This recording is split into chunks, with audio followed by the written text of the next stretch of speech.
tensions between Tajikistan and Kyrgyzstan flared, Moscow and Beijing chose to remain on the sidelines. Last month, soldiers from Kyrgyzstan and Tajikistan exchanged gunfire along several points of the country's undemarcated border. After a brief ceasefire, fierce fighting resumed and escalated from border areas into the territory of Kyrgyzstan, hitting remote areas of Osh province. Tajikistan's military destroyed a bridge crossing the Ak-Suu River, residential areas, and businesses. The Tajik military then occupied and erected a flag on a public school in Dostuk village in Batken province. Kyrgyzstan shelled Tajikistan's border areas well. The conflict was among the most serious interstate military escalations in Central Asia's history since the dissolution of the Soviet Union in 1991.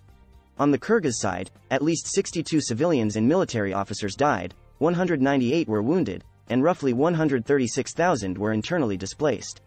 The Tajik authorities officially confirmed 41 dead among civilians and military personnel. The Kyrgyz Ministry of Foreign Affairs has condemned Tajikistan for committing an act of war and claimed that the aggression was premeditated and prepared.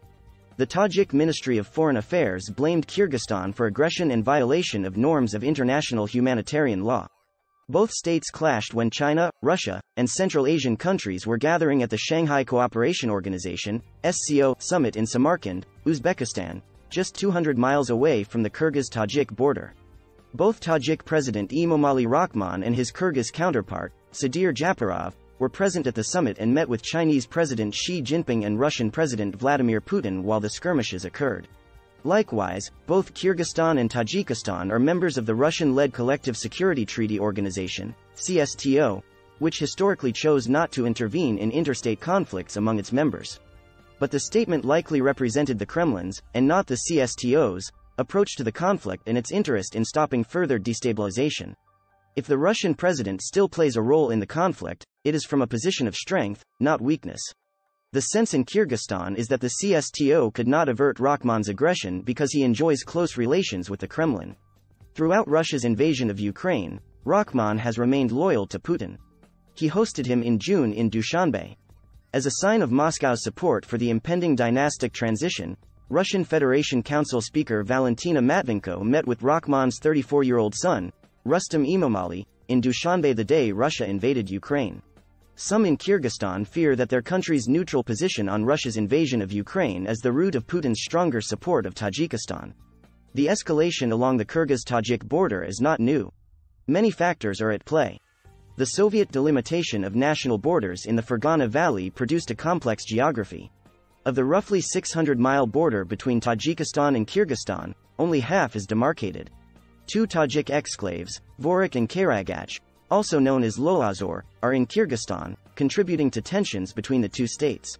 But the real problem has roots in modern politics. In both Kyrgyzstan and Tajikistan, leaders use border tensions for their domestic political benefit. Even though both are drastically different regimes, Tajikistan's is deeply autocratic and Kyrgyzstan's populist. Both have adopted populist approaches to the border area instead of trying to negotiate a peaceful coexistence for the local population. Japarov promised to resolve border issues to consolidate support ahead of the presidential election in 2021, while Rahmon employs expansionist rhetoric to consolidate the nation around his regime. On the Tajik side, the regime has been acquiring ammunition and receiving military training from Russia, China, and Iran. Sharing a long border with Afghanistan, Tajikistan has also been receiving extensive security aid from the United States. The U.S. government supports Tajikistan with tactical weapons and military-to-military trainings. Kyrgyzstan also receives security assistance from the United States, but most programs focus on democracy building. Rahmon has ruled Tajikistan for nearly 3 decades, since the civil war in the 1990s. He imprisoned, forced out of the country, or killed all members of the opposition. Rahmon is also reportedly planning to transfer power to his son, escalating a conflict with Kyrgyzstan under the pretense of protecting borders and ethnic Tajiks helps consolidate control over the military and state officials for the impending dynastic succession. In Kyrgyzstan, the leadership is newly established and less autocratic. Japarov and his close ally Kamchibek Tasheev, the head of the State Committee for National Security, were able to win controversial elections in early 2021 on a populist platform. Territorial sovereignty and border security featured high on their agenda. They purchased Turkish Bayraktar drones and Russian armored personnel carriers to prop up their otherwise dilapidated armed forces. Tajikistan and less so Kyrgyzstan fortified their borders with military and civilian personnel, especially around densely populated disputed areas. Japarov has also struggled to bring trade with China back to its pre-pandemic level, even after China eased domestic lockdowns. Gorno-Badakhshan, with its distinct local identity, remains the last place of civic resistance to Rahman's authoritarianism. Dozens of people have died in clashes with the government since late 2021. Japarov's populist policies, corruption, and repression of opponents have been severely criticized and challenged at home. The government's unpreparedness in the face of Tajik aggression last month became fully exposed to the domestic audience.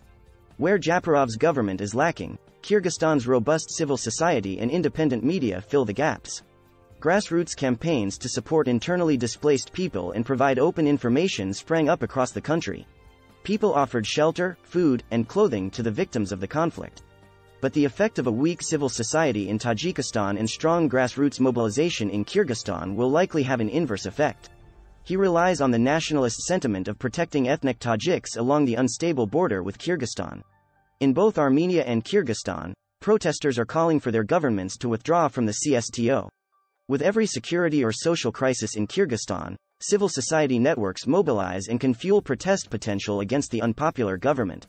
Neither China nor Russia wants growing instability in Central Asia, even if it involves smaller countries like Kyrgyzstan and Tajikistan. Both Kyrgyzstan and Tajikistan are heavily indebted to China.